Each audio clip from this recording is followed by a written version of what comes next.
Well, greetings everyone, Borodar or Prunhoundar or even Noswaithar, whatever time you're watching this. It's Father Richard here again with another online school assembly, and I hope you're all keeping well and keeping safe wherever you are and whatever you're doing. Now, the day on which I'm recording this is actually quite a very special day. Today, the date is Monday the 21st of June 2021, and I wonder if anybody knows why that date is special or significant. Now would be the time where I ask you to put your hand up if I was with you in school, but we can't do that. I wonder if you know what it is. It's not my birthday, by the way, in case you're wondering. No, it's special for a different reason, because today, June 21st, 2021, is the summer solstice, as we call it, the summer solstice. Now, what does that mean? It means basically that today is the longest day of the year. It's the day on which we have the most amount of sunlight. Now, you might have noticed, I'm sure you have, since the end of December, that the days have gradually been getting longer. The sunset has been getting later and later each evening, and the sunrise has been getting earlier and earlier each morning. So gradually, we've been getting more and more daylight as we move through the spring and into the summer. And this is the day when we have the longest amount of sunlight. As from tomorrow, I'm sorry to say, the sunset will start to get earlier, the sunrise will start to get later, and the days will shorten as we progress through the summer into the autumn and into the winter.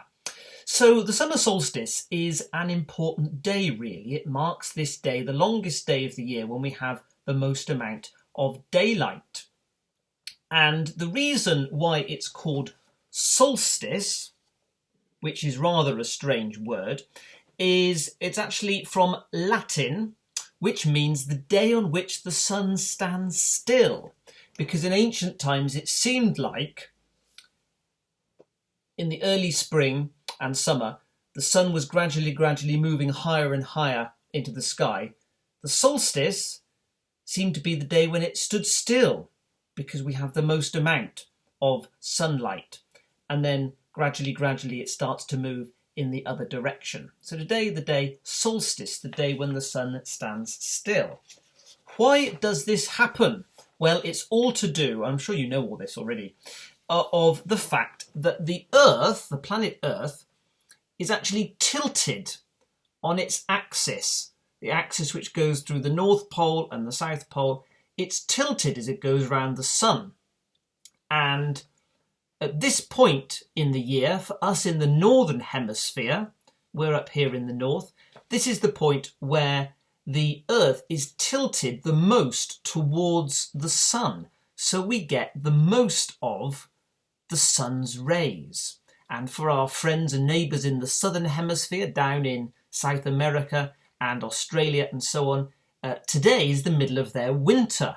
And then, of course, in December, it's reversed. We're tilted away from the sun and they are tilted towards us. So this is why it gets warmer in the summer, because we're tilted towards the sun. We have more of the sunlight. And the further north you get, of course, the more sunlight. And in the Arctic Circle, here's a picture of what it looks like at the summer solstice. The sun never actually sets. This is like a time lapse of the sun through the sky. So here we have in the middle of the day, and as it gets to evening, it looks as though it's going to set. Never quite does, just goes to the horizon. This is the middle of the night for them, and then it rises again. That's what it'd be like if you were in the Arctic Circle.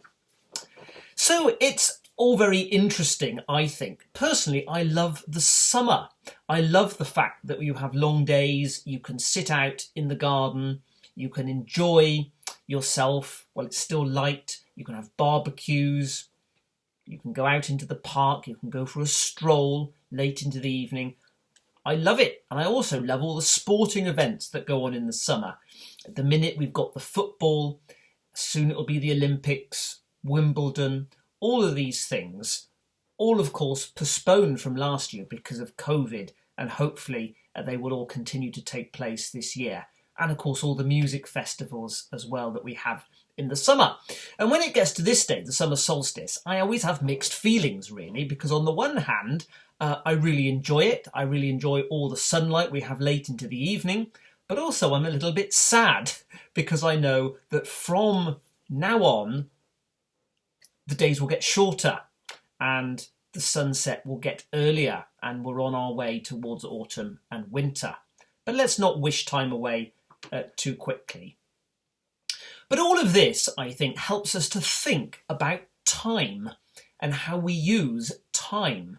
Because as the year goes round, we see the changing of the seasons. Today, it is the first day of summer. As I say, from now on, the days will start to get a bit shorter. Hopefully, we've still got some nice months left.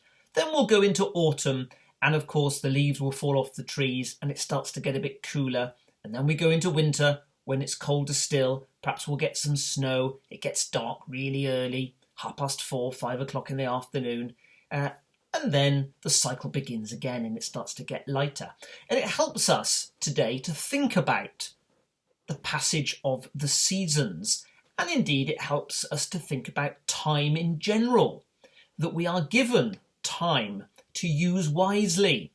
I believe all of time is a gift from God. The fact that we have seasons as we do, the fact that we have a summer solstice and a winter solstice, and the fact it gets warmer and then it gets cooler. There's a different season to do everything. In ancient times, and still today in many respects, the farmers use the seasons. Of course, they plant their crops in the spring, tend them over the summer, gather them in, have their harvest in the autumn, and then store them in the winter, ready to be used for food. So I believe all the seasons that we have, and the times and the days and the years and the months, are all given to us by God. They're a gift to us, and we should try and use them wisely. And there is an interesting poem in the Bible, in a book called Ecclesiasticus, which reads as follows: "For everything there is a season, and a time for every matter under heaven, a time to be born and a time to die, a time to plant and a time to pluck up what is planted, a time to kill and a time to heal, a time to break down and a time to build up, a time to weep and a time to laugh, a time to mourn and a time to dance, a time to throw away stones and a time to gather stones together, a time to embrace and a time to refrain from embracing, a time to seek and a time to lose, a time to keep and a time to throw away, a time to tear and a time to sow, a time to keep silence and a time to speak, a time to love and a time to hate, a time for war and a time for peace." Hopefully you get the point. There is a time for everything. God gives us time, and we should use it wisely to do all the things that we have to do. And I think the past year and so has really helped us to think about this. In the COVID pandemic, in the lockdown certainly, every day seemed the same. Everything was cancelled. Many of you weren't able to go to school. I'm sure every day seemed like the same. Weekends weren't any different because you were still at home all day long.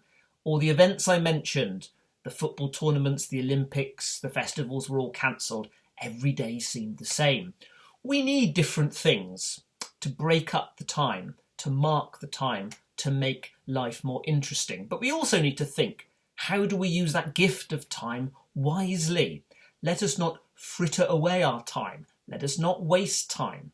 Let us think about what we want to do in life, the goals we want to achieve, and let's plan out how we're going to use our time. And I always think the stage you're at in school is a really exciting time because you have your entire future life ahead of you. You can do whatever you want to do.